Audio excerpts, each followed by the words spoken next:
Chapter 17. Two towering white pines mark the western boundary of the Hawkins land. A million years ago, last November, Jim had climbed one of those trees to the top, intent on jumping to the next. It had been his last such folly. Looking at the pines now, picked out by the bleak moonlight, it was hard to believe he had even contemplated it. They stood more than the length of 3 grown men apart. He never would have made it. He would have died trying. Luckily, Billy Bones had intervened. Down to the right of the trees, hard up against the split rail fence that formed the property line, there appeared a dark smudge of bush, a windbreak. Behind it stood Billy Bones' ramshackle hut.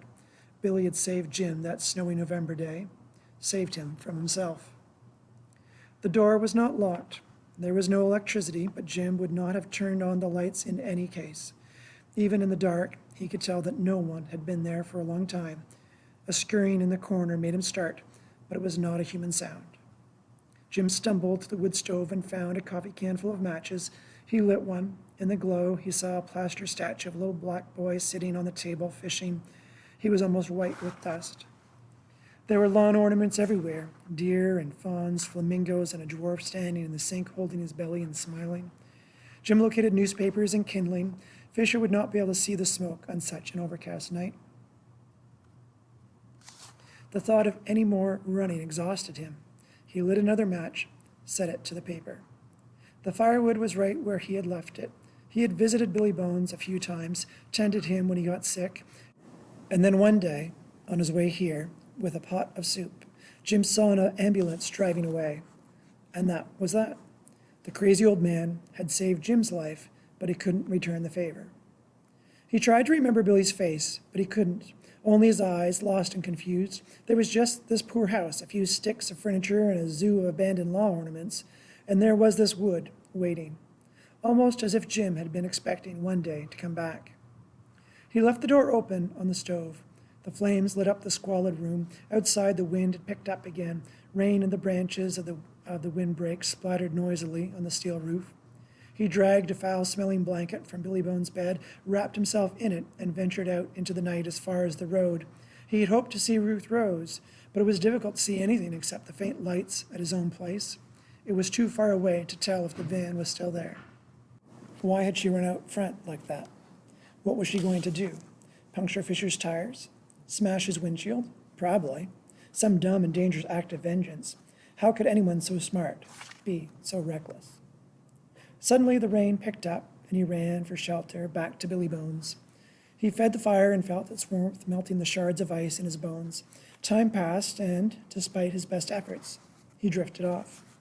Suddenly there was a hand on his shoulder. He jumped and spun around. His feet became tangled in his blankets, and he crashed to the floor. When he freed himself, Ruth Rose was standing there, sopping wet, white as a ghost, but smiling. "Mind if I sit down?" she said. Jim got to his feet, feeling like a fool. "Where were you?" he demanded. "What took you so long?" "I hid in the barn." "Why didn't you come here like I told you?" She glared at him. "Stop yelling at me." He hadn't meant to yell. It was just nerves. He turned his attention to the fire, fed it, and stoked it. Then he dragged more blankets from Billy Bones' bed to wrap her up. He pulled another chair over the fire, shook the mouse droppings off it, and sat down beside her. That's when he noticed her bare feet. They were scraped and filthy with mud. One of them was smeared with blood. "I had to wait him out," she said. Jim went to the sink and worked the old pump. It strained and squealed, but no water came. It had lost its prime. He found a rag that may once have been a dishcloth. He banged it against the counter a couple of times to shake the dust off. Outside the door, he dipped it into a rusty bucket filled with rainwater. It would have to do. He returned to the stove and kneeled at Ruth Rose's feet, dabbing at the caked mud and blood. She leaned back in her chair and tried not to flinch. He worked away as gently as he could, the fire warming his back. When he next looked up, Ruth Rose was gazing behind her. "There's a dwarf in the sink," she said. Jim nodded, happy. "I guess so," said Ruth Rose, "except for my foot." "No, I mean the dwarf," said Jim. "It's Happy, you know, from Snow White." Ruth Rose sniggered. "Well, this place could use Snow White," she said. Then they both broke down in a giddy, giggling fit, made worse by the attempt to stifle it. The laughter subsided in the dark and was replaced by a low groan from Ruth Rose. Jim found her a plastic lamb to rest her foot on. I wonder how Poochie is, she said. Jim thought of the dog. It had squealed, all right, but it had run away under its own steam. It was probably off somewhere licking its wounds. He'll be okay, he said. That dog's tough. Yeah, killer. Jim thought again of the lightning speed, the viciousness with which Fisher had lashed out at the animal. You could call him, he said. Ruth Rose dug the whistle from her pants pocket, then she put it away again. Dog might lead him here, she said. Jim nodded. How could he have been so stupid? But then it was hard to think like this, like a fugitive. He got to his feet. He had done about as much as he could for Ruth Rose without iodine and clean bandages. He kicked at the floor. I hate this, he said. I hate him. At last, said Ruth Rose. They were quiet again. Ruth Rose leaned forward so that her face glowed red in the firelight. Jim cleared his throat. Why did you go out front? He said. You were a sitting duck. She shrugged. I thought maybe I could steal his car, leave him stranded. I know how to drive, except he didn't leave the keys. Oh, said Jim. It wasn't what he thought at all. He was all churned up inside. It was dangerous, he said. Stupid. What is it with you, anyway? Jim didn't speak for a moment. Then he steadied himself so that his words came out clear and unwavering. My dad never hurt anyone, never. Just so you know. He didn't dare look at her, didn't want to see the disdain in her eyes. She didn't reply. The moment lengthened. The rain beat down deafeningly. Jim fed the fire, and it grew so hot that he dropped the scratchy blanket from his shoulders. He tried to guess what time it was, thought about checking the road again, but only got as far as the door. The rain was a solid curtain. He returned to his chair, but he couldn't sit. He couldn't stand the tension. What was he saying about a letter? How should I know, said Ruth Rose, her voice full of mustard. He said you stole it. Who do you want to believe, him or me? Jim could feel her eyes on him, but he couldn't meet her gaze. Okay, I'm sorry, he snapped. He glanced at her. She turned away, but then she spoke anyway. What I think is that one of the letters got lost or something. Intercepted, maybe. Maybe whoever is blackmailing him got pissed off when they didn't hear back, so he figures it must have been me. If it wasn't you, who was it? Ruth Rose shook her head. That's what I want to know.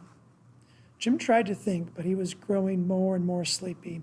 He closed his eyes, and there was Father Fisher standing on the other side of the kitchen door looking at him. Jim's eyes snapped open again. He hadn't even had the chance to tell her. I think you'd been in a fight, he said. He told Ruth Rose about the cut on Father's cheek, the stain on his lapel, the scratches on the back of his neck, the missing cross. He never goes anywhere without that thing. It's like his good luck charm or something, she said excitedly. They must be closing in. He must have escaped some kind of trap. That's why he was acting like a cornered rat. He's close to breaking. Jim looked at her. Despite her pain, her exhaustion, she was gloating, her eyes brimming over with fury. It was scary. We were lucky, he said. It isn't luck, she answered, her face contorting into nastiness. Hate is a powerful weapon, Jim. Hate got me this far. I'm not going to quit now. Jim poked at the fire with a stick. He didn't like the look on her face. It didn't feel right. His brain hurt. He hurt all over. The stick he was using burst into flames. He shoved it into the fire. He slumped in his chair, plumped up his blankets into a pillow. I'll keep first watch, he said. Ruth Rose didn't answer. She had fallen asleep. I'll wake you, he mumbled. But he never did. He was asleep himself before the next squall hit. The rain thundered down, the wind shook the house so that the windows rattled in their casements. The door flew open. Neither of them noticed.